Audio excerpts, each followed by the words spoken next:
तिरंगा दोस्तों स्वामी विवेकानंद जन्म नाम नरेंद्र नाथ दत्त, भारतीय हिंदू सन्यासी।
दोस्तों स्वामी विवेकानंद जन्म नाम नरेंद्र नाथ दत्त, भारतीय हिंदू सन्यासी और 19वीं शताब्दी के संत रामकृष्ण के मुख्य शिष्य थे। भारत का आध्यात्मिकता से परिपूर्ण दर्शन विदेशों में स्वामी विवेकानंद की विकृतता के कारण ही पहुंचा। भारत में हिंदू धर्म को बढ़ाने में उनकी मुख्य भूमिका रही और भारत को औपनिवेशिक बनाने में उनका मुख्य सहयोग रहा। विवेकानंद ने रामकृष्ण मठ और रामकृष्ण मिशन की स्थापना की, जो आज भी भारत में सफलतापूर्वक चल रहा है। उन्हें प्रमुख रूप से उनके भाषण की शुरुआत मेरे अमेरिका भाइयों और बहनों के साथ करने के लिए जाना जाता है, जो शिकागो में विश्व धर्म सम्मेलन में उन्होंने हिंदू धर्म की पहचान कराते हुए कहते हैं। उनका जन्म कलकत्ता के बंगाली कायस्थ परिवार में हुआ था। स्वामी जी का ध्यान बचपन से ही आध्यात्मिकता की ओर और था। उनके गुरु रामकृष्ण का उन पर सबसे ज़्यादा प्रभाव पड़ा, जिनमें उन्होंने जीवन जीने का सही उद्देश्य जाना, स्वयं की आत्मा को जाना और भगवान की सही परिभाषा को जानकर उनकी सेवा की और सतत अपने दिमाग को भगवान के ध्यान में लगाया रखा।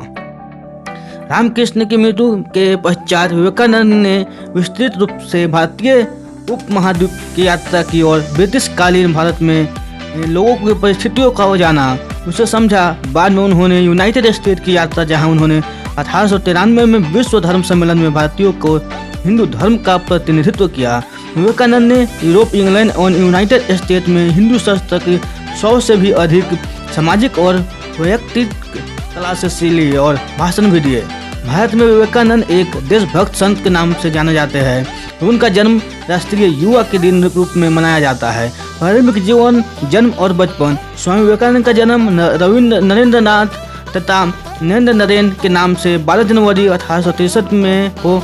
मकर संक्रांति के समय उनके पैतृक घर कलकत्ता के गौर मोहन मुखर्जी स्ट्रीट में हुआ था, जो ब्रिटिश कालीन भारत की राजधानी थी। उनका परिवार एक पारंपरिक कायस्थ परिवार था। विवेकानंद के 9 भाई बहन थे। उनके पिता विश्वनाथ दत्ता कलकत्ता हाई कोर्ट के वकील थे। दुर्गाचरण दत्ता, जो नरेंद्र का दादा थे, वे संस्कृत और पारसी के विद्वान थे। इन्होंने 25 साल की उम्र में अपना परिवार और घर छोड़कर एक सन्यासी का जीवन स्वीकार कर लिया। उनकी माता भुवनेश्वरी देवी एक देवशक्ति गृहिणी थी। स्वामी जी के माता पिता के अच्छे संस्कारों और अच्छी परिवारिश के कारण स्वामी जी के जीवन को एक अच्छा आकार और एक उच्च कोटि की सोच मिली। युवा दिनों में से ही उनमें आध्यात्मिकता के क्षेत्र में रुचि थी।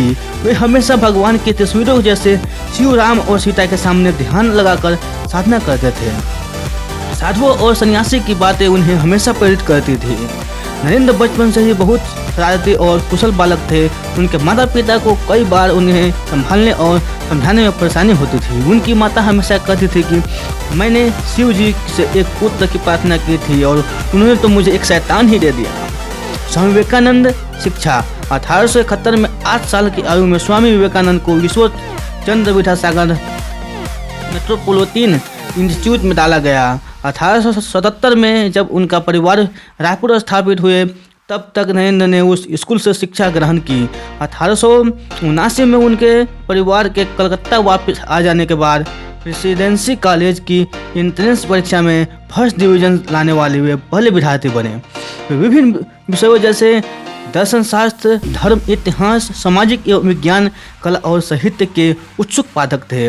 हिंदू धर्म ग्रंथों में ही भी उनकी बहुत रुचि थी, जैसे वेद, उपनिषद, भगवद गीता, रामायण, महाभारत और पुराण। नरेंद्र भारतीय पारंपरिक संगीत में निपुण थे और हमेशा शारीरिक योग, खेल और सभी गतिविधियों में सहभागी होते थे। नरेंद्र ने पश्चिमी तर्क, पश्चिमी जीवन और यूरोपियन इतिहास की भी पढ़ाई जनरल असेंबली इंस्टीट्यूट से कर रखी थी।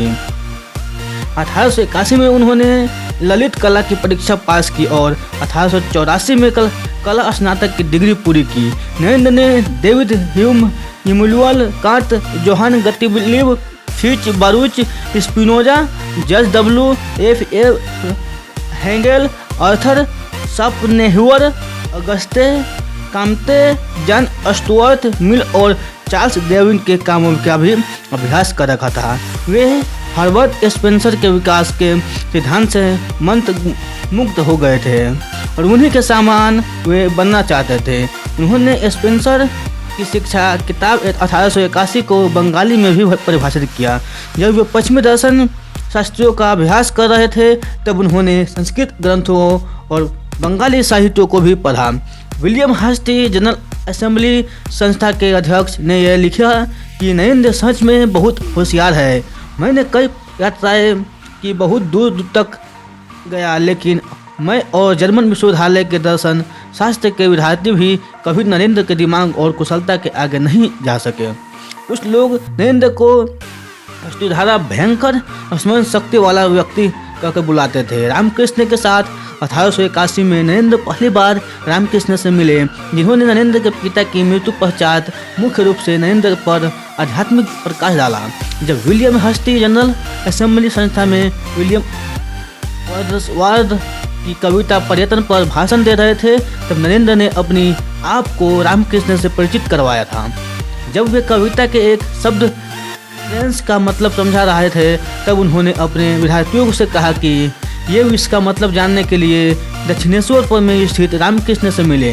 उनकी इस बात में ने विद्यार्थियों को रामकृष्ण से मिलने प्रेरित किया है, जिसमें नरेंद्र भी शामिल थे। वे व्यक्तिगत रूप से नवंबर 1881 में मिले, लेकिन नरेंद्र उसे अपनी रामकृष्ण के साथ पहली मुलाकात नहीं मानते और न ही कभी किसी ने उस मुलाकात को नरेंद्र और रामकृष्ण की पहली मुलाकात के रूप में देखा।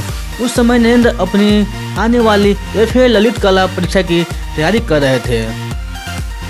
जब रामकृष्ण को सुरेंद्र नाथ मित्र के घर अपना भाषण देने जाना था तब उन्होंने नरेंद्र को अपने साथ ही रखा। फ्रांजपे के अनुसार उस मुलाकात में रामकृष्ण ने युवा नरेंद्र को कुछ गाने के लिए कहा था। उनके गाने की कला से मोहित होकर उन्होंने नरेंद्र को अपने साथ दक्षिणेश्वर चलने का कहा। 1881 के अंत और 1882 के प्रारंभ में नरेंद्र अपने 2 मित्रों के साथ दक्षिणेश्वर गए और वहां वे रामकृष्ण से मिले।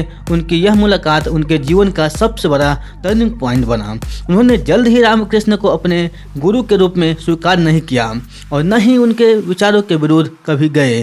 वो तो बस उनके चरित्र से प्रभावित थे, इसीलिए जल्दी से दक्षिणेश्वर चले गए। उन्होंने जल्द ही रामकृष्ण के परम आनंद और स्वप्न को कल्पना शक्ति की मनगढ़ंत बातों और मत्ती भ्रम के रूप में देखा। ब्रह्म समाज के सदस्य के रूप में वे मूर्ति पूजा, बहुदेववाद और रामकृष्ण की काली देवी के पूजा के विरुद्ध थे। उन्होंने अद्वैत वेदांत के पूर्णतया समान समझना में ईश्वर निंदा और पागलपंथी समझते हुए अस्वीकार किया और उनका उपहास भी उड़ाया। नरेंद्र ने रामकृष्ण की परीक्षा भी ली, जिन्होंने रामकृष्ण उस विवाद के धैर्यपूर्वक सहते हुए कहा कि सभी दक्षिणी कोनों के से सत्य जानने का प्रयास करें। नरेंद्र के पिता की 1884 में अचानक मृत्यु हो गई और परिवार दिवालिया बन गया था।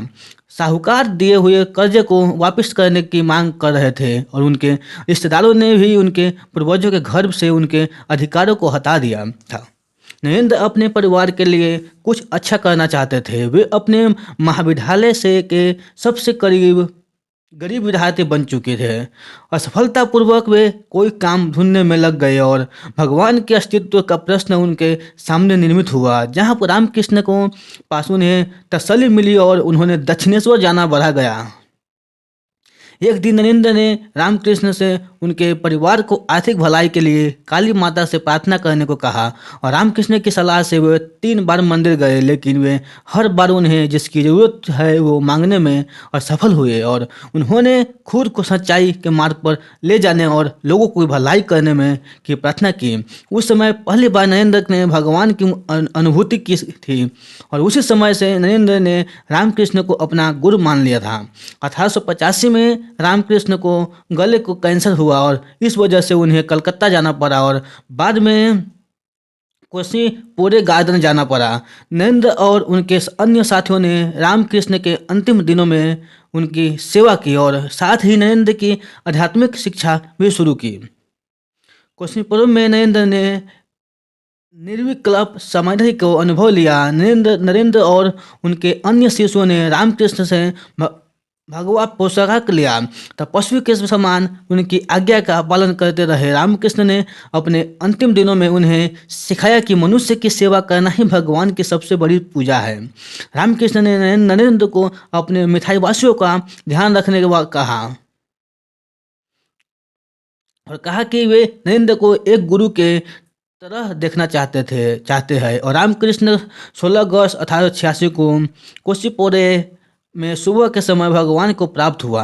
मृत्यु 4 जुलाई 1902 को उनकी मृत्यु का दिन को विवेकानंद सुबह जल्दी उठे और बेलूर मठ के पूजा घर में पूजा करने गए और बाद में 3 घंटों तक योग भी किया।